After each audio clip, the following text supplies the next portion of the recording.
Setelah saya baca buku ini, judulnya cukup menarik. Di Renjana Biru di Morotai. Yang pertama saya tertarik atau tergelitik adalah tentang isinya tentunya. Apalagi ini berhubungan dengan air. Dan saya juga makhluk air. Anda tahu kan? Latar belakang saya penuh dengan air juga. Tetapi ada yang jauh lebih menggelitik lagi. Malah bikin geli. Makanya saya ketawa sendiri. Setelah apa? Setelah saya temukan nama di bawah ini, Kirana Kejora, sebagai pencipta buku ini. Saya usut terus, saya gali-gali, terus kemudian dapat informasi. Ternyata orang ini adalah orang yang tidak jauh dari saya dahulu. Beneran, ternyata tidak jauh. Dan ternyata juga satu tempat kita di mana menimba ilmu di bidang yang sama. Gak nyangka sama sekali. Setelah baca bukunya ternyata dia orang dekat. Jauh sih tempatnya, dia di luar dari sini jauh sekali. Kemudian saya paksa untuk maju ke sini, saya bawa ke sini. Aku nggak sempat gini. Saya jemput. Aku nggak, ayo saya jemput. Dan kita akan ngobrol bareng. Maaf nanti kalau ngobrol saya dengan si Kirana Kejora ini kembali muncul kemalangan saya. Bahasa daerah saya, karena bahasa kuliah saya pakai bahasa daerah. Nanti kalau ada kata-kata agak kasar sedikit mohon maaf, jadi karena kita udah lama gak ketemu, udah puluhan tahun. Kemudian kita ketemu di sini dalam bentuk yang berbeda. Tetapi mungkin karena latar belakang kita sama, bahasa kita akan sama juga. Yuk kita lihat samping saya. Ya apa kabar? Ini kabarnya. Apik tuh, apik tuh. Masih ada kata apik, udah pasti Jawa Timur deh. Tadinya saya meledak-ledak, tapi ketika ketemu dia, akhirnya saya malah kebawa ke energi dia untuk mendayu-dayu. Tapi luar biasa. Matur suwun ya, bisa ke sini ya. Saya juga matur nuwun, soalnya sudah mau nyelam ke Morotai. Morotai itu pulau mahal paling utara negeri kita. Oke, sebelum kita lebih dalam lagi, latar belakang kita sama-sama lulusan perikanan. Beliau ini adalah adik kelas saya secara tahun masuk adalah adik kelas saya, adik kelas. Tetap seto. Isin aku. Tapi lulusnya beliaunya ini cum laude. Dan waktu itu masih pakai insinyur ya. Kebetulan ikut wisuda kakak kelas kan. Ya. Iya, masih nunut. Masih insinyur. Kebetulan dia lulus dalam waktu 3 tahun 8 bulan kalau 3 tahun 8 bulan. Dan saya adalah saya adalah penikmat waktu. Jadinya jatah dari kampus 7 tahun saya habiskan 7 tahun. Sekali lagi matur suwun loh ya. Saya ingin tanya satu. Apa? SPI atau insinyur perikanan. Ya, gelar yang bisa saya kasih ke Ibu almarhum. Jadi supporter terhebat dalam hidup saya untuk kuliah di perikanan itu adalah Ibu almarhum. 1 bulan setelah saya kuliah, beliau dipanggil yang punya. Di situ titik terendah saya untuk sebenarnya tidak mau melanjutkan kuliah di perikanan. Tapi justru ya wes lah, bagaimana bisa mendapat gelar insinyur itu berarti aku bisa lulus cepat. Kalau aku dapat SPI, kayaknya itu kurang. Enggak waktu itu ya, karena kan lebih ke mindset aja gitu. Nggak pengen kuliah di sastra, arkeologi atau antropologi, ibu nggak boleh, kamu harus jadi insinyur gitu. Ini dia, jadi Kebetulan waktu itu masih insinyur ya. Itu ada insinyur, ya, ada lagi dokter Andes. Tapi pada saat tahun berapa ya? Saya tahun 93. Nah terakhir 94 udah beda ya? 94 udah beda. Nah 94, saya lahir, saya lulus kalau nggak salah 95 ya. 95 telat ya. Itu sudah gak kebagian lagi insinyur, jadi kebagian lagi gelar baru SPI, terus kemudian sarjana ekonomi. SS lain lah gitu kan. Jadi aku tuh ya bersyukurnya aku bisa dapat insinyurnya, mempersembahkan ibu yang udah ada di surga. Ibu ini udah saya kasih insinyur gitu kan. Tapi setelah itu bebaskan saya untuk memilih yang lain gitu. Meskipun pada akhirnya masih beberapa tahun bergelut di dunia perikanan ya gitu kan. Cuman yang membuat saya hidup ternyata dunia lain. dunia lain. Jadi tapi ujung-ujungnya sama sih, kami berdua ini adalah, nggak tahu, ada yang bilang pengkhianat profesi, lulusan perikanan tapi kerjane nang di nasik toh. Saya itu setiap kali klik namamu pasti muncullah writerpreneur. Iki binatang opo sih? Karena setahu saya adalah entrepreneur, kemudian entrepreneur. Sorry, saya masih awam dengan kata-kata writer. Kok iso? Dari yang berbau ikan-ikan, terus kemudian ada writerpreneur, ini sesuatu yang baru. Iya. Apakah itu bisa jadi ladang kita mencari nafkah dan sebagainya? Pengen tanya, kenapa sih kok iso menggok ke situ, kok bisa belok ke situ? 17 tahun lalu ya, aku sudah memutuskan. Aku memutusnya ketika saya sempat membenci laut 17 tahun lalu ya. Saya punya tambak, intinya saya meninggalkan dunia perikanan karena memang intinya kita tidak, saya merasa dulu tuh kita nggak bisa sukses lah di dunia tambak ya waktu itu ya, sehingga saya sempat membenci laut. Yang ada dalam otak saya waktu itu ketika saya ada di titik minus, bukan titik nol lagi, saya hanya ingin menyembuhkan diri saya yang lagi sakit. Self healing saya apa? Dengan menulis. Saya punya buku harian sejak kelas 3 SD sampai tahun 2000 itu saya nulis terus buku harian gitu. Berarti hobi menulis itu sudah Hobi mulai dari dulu. Kelas 3 SD. Kelas 3 SD kenapa? Karena memang bapak ibu kerja ya, ibu juga sakit-sakitan kan. Jadi aku tuh nggak akrab sama ibu, akrabnya sama bapak gitu kan. Bapak itu tiap malam tuh dongeng. Sebenarnya yang membentuk pribadi saya seperti ini bapak. Bapak itu merasa anaknya ini nggak bisa deket dengan ibu karena ibu sakit TBC. Jadi tidur dulu sendiri gitu kan. Jadi tiap hari bapak tuh dongengin aku. Terus kalau ada ketoprak, wayang-wayang gitu selalu diajak. Jadi sebenarnya jiwa untuk berimajinasi liar itu sejak kecil, karena bapak mendongeng tentang wayang Mahabharata itu nggak akan pernah selesai ya, dongeng-dongeng itu. Sekalian filosofinya. Iya, bapak terus nonton wayang, nonton bioskop, pokoknya menghibur gitu. Sampai nonton TV pun saya didampingi. Bapak saya yang menjadikan saya seperti ini. Kalau langganan majalah, udah itulah majalah ABC ini pasti ada buku bacaan tiap hari. Bahkan ke toko buku bapak menyempatkan untuk itu. Jadi saya punya banyak teman imajiner kan. Ketika sepi itu datang, saya menulis, ngobrol dengan teman imajiner gitu. Terbiasa gitu. Terus sampai tahun 2000, terus sampai saya kuliah itu ada mas buku harian itu. Saya nggak pernah ikut namanya itu kayak majalah kampus, kayak sesuatu yang berbau literasi, nggak ada. Saya yang penting menyelesaikan sekolah saya aja sesegera mungkin gitu, untuk mempersembahkan gelar insinyur ke ibu. Tapi saya tetap nulis kesedihan saya, kesepian saya, akan ketidaknyamanan saya kuliah di situ. Saya tumpahkan semua di buku harian gitu.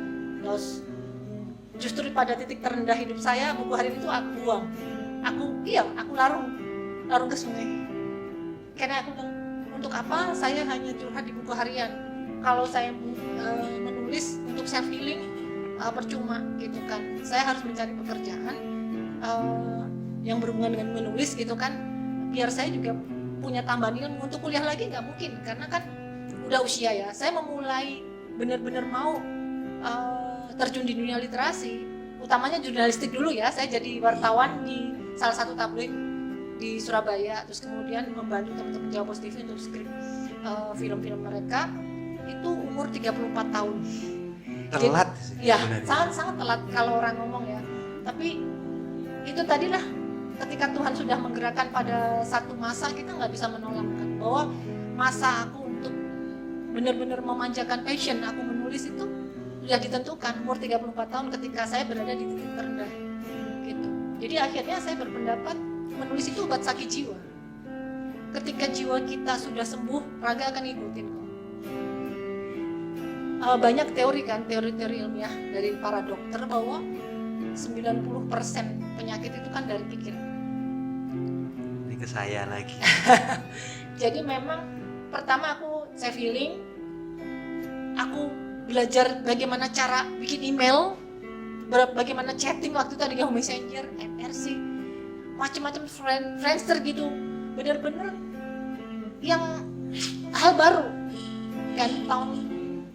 Tahun 2004 itu saya belajar banyak dari dari apa itu redaksi di Hayomu Modeling School ya. Waktu itu Mas Bram, terima kasih Mas Bram, itu yang punya Hayomu Modeling School. Waktu itu Kirana kamu bikin isi untuk tablet fenomena, itu tablet baru, dan saya bagaimana orang yang baru di jurnalistik tapi harus banyak mengisi tablet baru gitu. Akhirnya saya wawancara sana sini bagaimana sih nulis artikel, akhirnya bikin cerpen artikel apapun lah.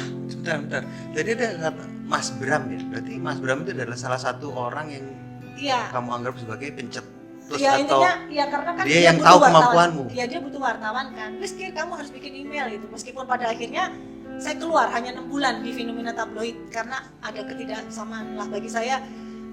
Ya misi tetap agak ada perbedaan ya. Jadi akhirnya saya keluar, saya banyak fokus di Jawa Post TV untuk skrip film kecil ya. Terus di situ saya banyak belajar, benar-benar belajar cepat.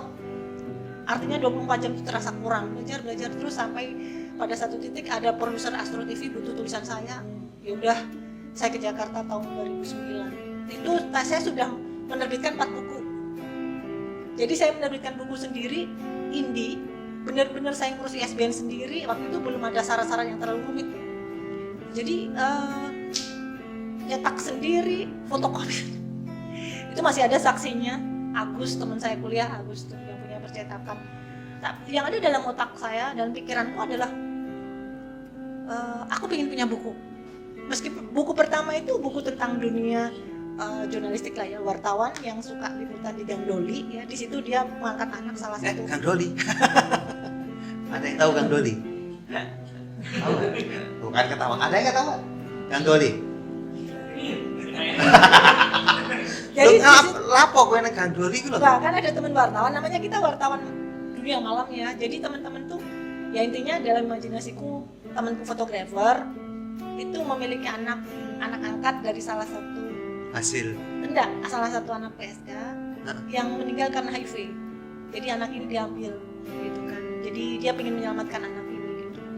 Itu seriusnya novelet ya, tapi novel pendek ini aku gabung dengan puisi-puisi curhatan-curhatanku. Aku baca lagi tuh kayaknya sekarang tuh ya wah, ini buku anatomi bukunya salah, terus kemudian layoutnya juga berantakan, EYD-nya juga masih kacau.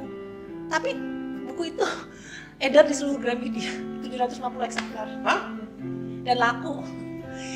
Artinya di situ aku berpikir Allah itu mengirim malaikat berwujud pembaca.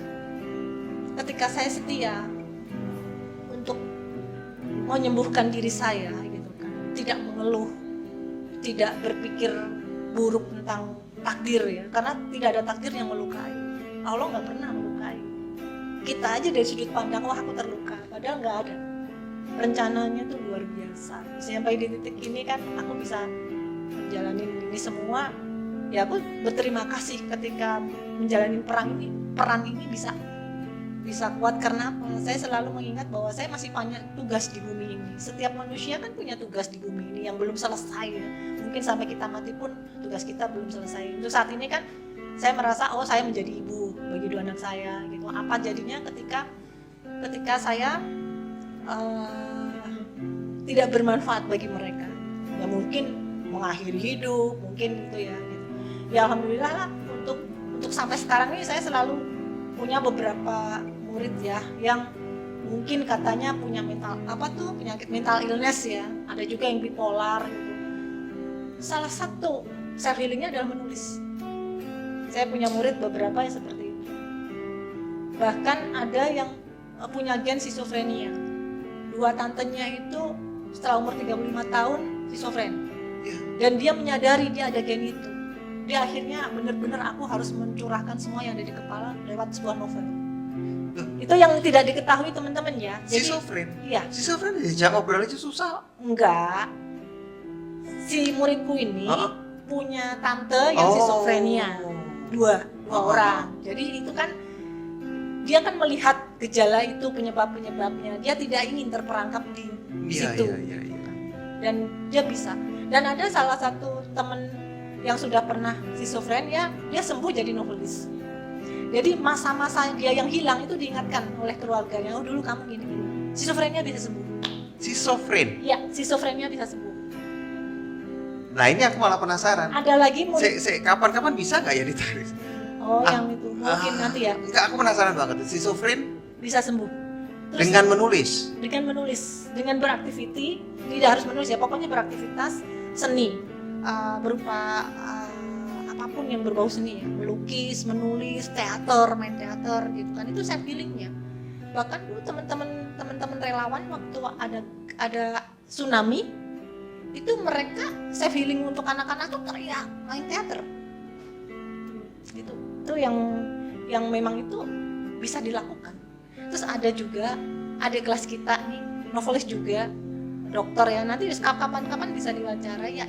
Ella itu aku baru tahu dari bukunya bahwa dia sejak SMP menutup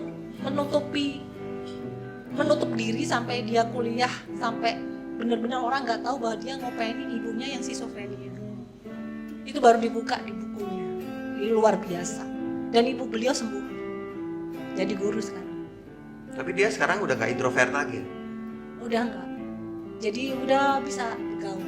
Artinya apa? Banyak kejadian-kejadian teman-teman yang seperti itu yang menjadi pelajaran bagiku gitu. Jadi kayak jiwa yang tidak sehat itu bisa sembuh kok. Jiwa yang terganggu itu bisa sembuh. Karena saya mendapatkan 2 bukti. Orang-orang yang itu, teman-teman, murid-muridku. Ella muridku. Dulu dia menjadi murid kelas novel private ketika dia mengambil doktor di Jepang. Keren kan? Dengan kondisi seperti itu dia mencari terus beasiswa agar untuk menghidupi keluarga kecilnya. Allah Maha Adil. Allah nggak mungkin tidak berhitung. Kalkulatornya kan konon error Allah itu. 1 tambah 1 belum tentu 2. Bukan kalkulator kita. Iya. Waktu Tuhan juga bukan waktu kita. Nah gitu loh. Jadi kita ngomong kemana-mana ya Mas? Enggak apa-apa. Enggak apa-apa. Di sana ada skrip loh ya. Kita ngomong enggak. Kalau sama dia saya udah tahu. Ini kayaknya skripnya nanti skrip pertanyaan nggak akan berlaku. Udah ayo. Karena tadi kan bahas rencana biru di Morota ini sebenarnya kan Mas, ini kayak menebus rasa salahku kepada kampus yang mungkin di mataku salah atau aku yang salah mendapatkan gelar cum laude. Saya malu karena bagaimanapun saya cum laude engineer perikanan, research engineer. Aku budidaya perikanan. Gue sosial ekonomi. Sosial. Sama, kampus yang sama, fakultas yang sama, cuma beda angkatan. Beliau adalah di kelas yang kemudian lulusnya jauh lebih cepat dari saya. Terus kemudian mungkin ajang ini adalah ajang saya dan Kirana ini untuk mengaku dosa, karena kami adalah orang-orang yang tidak taat sama kita punya background, punya kampus. Saya berjalan di dunia mana, dia juga motivator dunia. Bola motivator itu. Sedang dunia. Tapi yang jelas ini ada buku ini adalah bentuk. Nah, yang membedakan adalah penebusannya dia lebih dulu. Saya belum menebus dosa. Kenapa? Karena ini adalah bentuk salah satu bentuk rasa bukti. Jadi ceritanya buku ini duologi ya. Jadi buku pertama ini sequel dari Rindu Terpisah di Raja Ampat. Tadi di apartemen lagi nggak ada stoknya. Jadi saya kan jelek-jelek ini tenaga ahli ya. Tenaga ahli sebuah konsultan, Pilar Artanugraha, punyanya Andri juga. Kenapa ada jelek-jeleknya sih? Maksudnya tuh tenaga ahli kok modelnya kayak enggak, gitu. itu mungkin bahasa Jawa ya. Kalau kita enggak, itu yang di bahasa Indonesia kan jadinya aneh kan. Kalau orang Jawa udah tahu, wah gini aku. Itu di bahasa Indonesia kan jadinya kan kayak jelek-jelek begini. Ya kebetulan saya tenaga ahli di beberapa pekerjaannya. Ya, saya tahu. Aku tahu wes.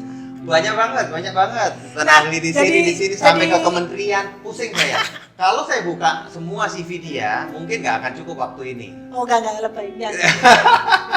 Jadi kalau waktu itu ada pekerjaan dari Pilar, itu saya dibuang ke 6 kota di Papua sendiri.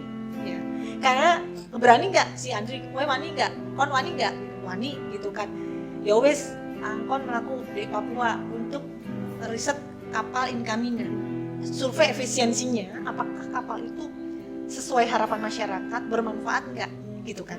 Saya survei efisiensinya kan. itu untuk 5 kota, ya 5 kota, Manokwari, Jayapura, Mimika, Sorong dan Raja Ampat. Karena ada Raja Ampatnya saya mau, gitu kan.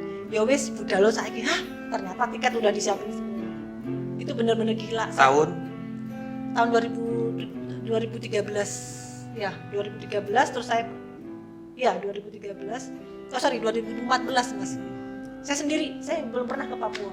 Saya berangkat sendiri, tapi itu benar-benar kayak men-trigger aku bahwa mungkin sorry ya kok saya sorry Mas.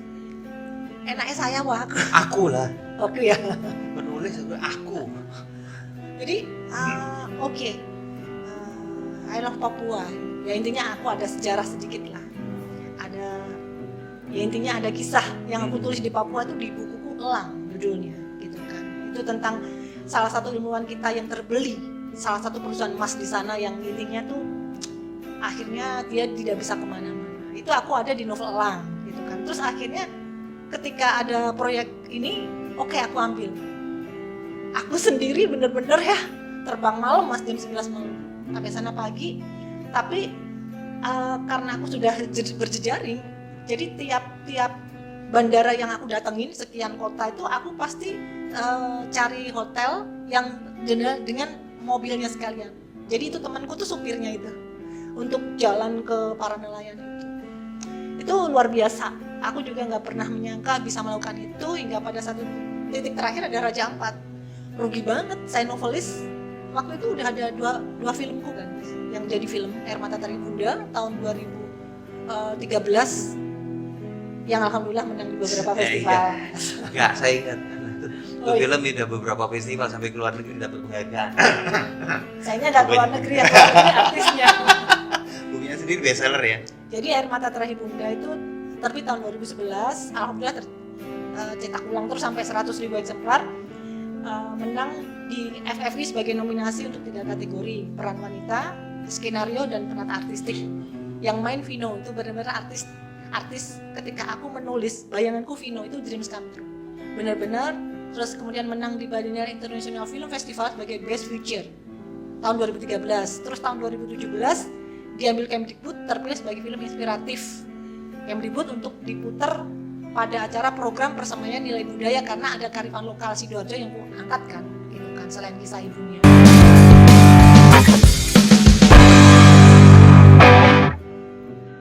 Informasi aja. Nggak tahu dia tuh asli Sidoarjo atau aslimu itu di toh? Ingatku sih Sidoarjo ya. Asli kota kecil di Ngawi, perbatasan Jawa Tengah lalu Jawa Timur, ya kan. Kalau mbahku Ponorogo. Mbahku punya Reok. Tenanan itu. Iya. Loh, Mbahku tuh Warok. loh serius? Iya. Mbahku tuh Bukannya Warok? Warok yang sebenarnya adalah seperti itu. Sakti iya. Mandraguna, tapi mereka benar-benar Sesi berikutnya aja. Jadi Mbah punya reok, tapi karena putra-putrinya pegawai negeri semua. Berarti emang darahmu tuh darah seniman ya? Sudah dari kakek. Ya kakek. Terus meskipun aku nggak melihat beliau udah nggak ada ketika aku lahir gitu kan. Tapi saya tahu bahwa beliau punya reok yang akhirnya diwariskan ke kelompok yang mau merawat. Ibu cerita seperti itu. Ya artinya memang darah itu nggak bisa bohong. Kita mau jadi apa, tapi bagi saya darah itu nggak bisa bohong gitu. Jadi udah kayak tuntutan ketika aku aku harus menulis gitu.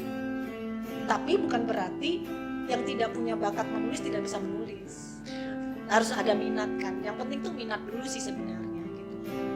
Oke, kembali ke Air Mata Terakhir Bunda ya. Kayak sama Makanya bukan nggak bisa ngomong. Ini mungkin saking banyaknya yang mau tak omongin. Gue ngomong ini aku makanya Mas, aku tadi kan udah ngomong ini kita mau ngomong apa dulu nih, karena kalau aku nggak di stop liar. Nah itu makanya aku bilang ini judulnya adalah Lo Interview. Kenapa? Karena banyak lo itu apa? Lo itu aku mau tanya ini. Tadinya aku mau writer-planner sih, tak bungkusnya di load, tak bungkusnya sebentar. Iya aku tahu writer-planner itu ujung-ujung oh ya agak panjang. Sih itu. Kalau saya nggak bakat. Oh, minat nggak? Nah itu dia. Antara minat dan bakat berarti beda ya. Kalau bakat nggak bisa nggak dipaksakan sih sebenarnya? Bisa nggak sih dipaksakan? Bisa. Banyak muridku tuh karena minat. 80% penulis itu sebenarnya berhasil dari 80% itu di minat gitu. Jadi sebenarnya lebih ke niat, kamu mau nggak gitu kan. Kalau mau sekedar menulis, mungkin semua orang menulis karena tiap detik gonta-ganti status kan, di WhatsApp, di Facebook, di Instagram, itu kan mereka sudah punya minat menulis. Sebenarnya mereka nggak sadar, mereka sudah menulis. Tapi mau nggak diarahkan, mau nggak tulisan ini menjadi bermanfaat bagi orang, tidak sekedar di medsos gitu kan. Kemudian direncanakan sedemikian rupa, itulah writerpreneur. Writerpreneur itu goals menulis itu harus jelas gitu kan. Rencananya dari produksi sampai post produksi, merawat buku sampai buku itu besar, beranak pinak, bahkan jadi film, itulah writerpreneur gitu. Jadi nggak sekedar menulis, menerbitkan buku ini aja mas, untuk fontnya itu aku bolak-balik ke desainer, saya mau penempatannya seperti ini, ada tagline-nya, blurbnya seperti apa, yang di belakang ini seperti apa gitu kan. Nggak sembarangan. Kalau writerpreneur ini konsep bener. Jadi kalau writerpreneur itu tidak tergantung penerbit. Misalnya saya nulis, saya serahkan aja penerbit, wes aturan gitu. Bisa, tapi kamu harus punya konsep. Nanti penerbit yang menerjemahkan. Kalau saya sarankan sekarang seperti itu. Kenapa? Banyak tulisan bagus, ini keren kok, risetku luar biasa. Tapi nggak laku, kenapa? Nggak lakunya karena promosi buruk ya, kemasannya buruk, nggak menarik. Buku itu pertama baju, packaging. Karena aku belajar studi kasus dari beberapa buku yang laku, yang lakunya berapa, setengah sampai bestseller gitu kan, bestsellernya nasional gitu kan, belum sampai jutaan memang, hanya ratusan ribu. Tapi dari situ aku belajar, bukuku sampai, oh yang ini tercetak sampai 100.000, kenapa bisa? Yang ini hanya 3.500, bukuku minimal alhamdulillah di angka 3.500. Nah, gitu mas. Ya karena memang kalau writerpreneur buku harus laku, karena saya hidup dari buku. Ya itu tadi, karena saya penulis yang pengusaha akhirnya seperti itulah ya. Gitu. Saya lebih bangga orang mengenalkan writerpreneur, bukan writer. Gitu. Kalau saya misalnya ngisi acara beberapa literasi, saya datang ke sini untuk menjadikan kalian writerpreneur. Kalau hanya writer, googling aja, oh cara menulis yang bagus seperti ini, gitu kan. Jadi sebenarnya sayang ya kalau menulis itu hanya untuk perwujudan sendiri ya.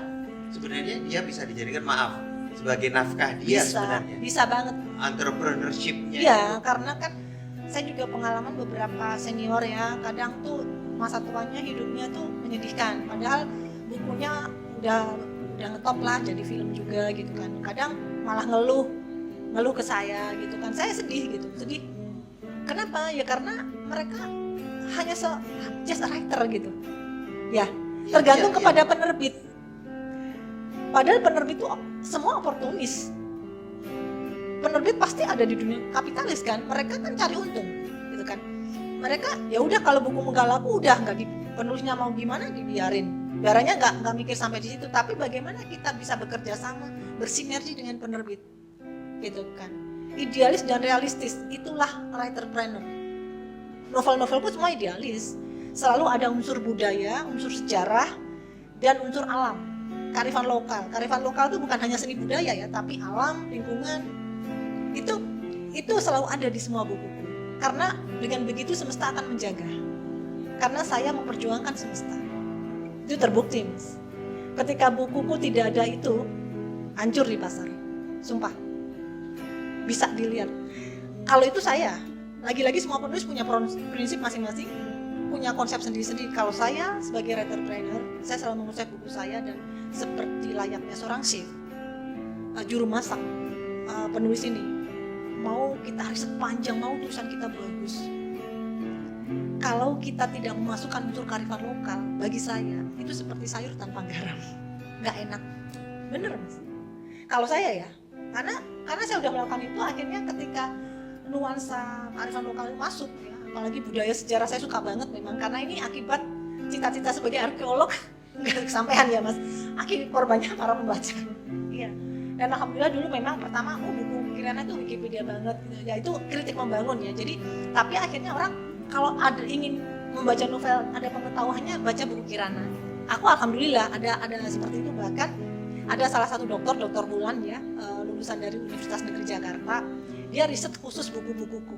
Semua bukuku itu untuk meraih gelar doktornya. Tugasnya. bacakan kita aja. Apal nggak berapa nulis? 162. Wes. Puas. Mas, tapi 162 aku punya sekian nama pena. But writer. Dominan tuh. Oh ngasar aku. Saya udah 2 kali yang dulu ini dominan juga, saya udah khawatir. Jojo aku nih ditanya. Bener kan? Lihat. Kalau nggak di stop ya, biarin aja. Bodoh. Ya, ngomong Kita mau berantem, ngomong dewe ayo berantem.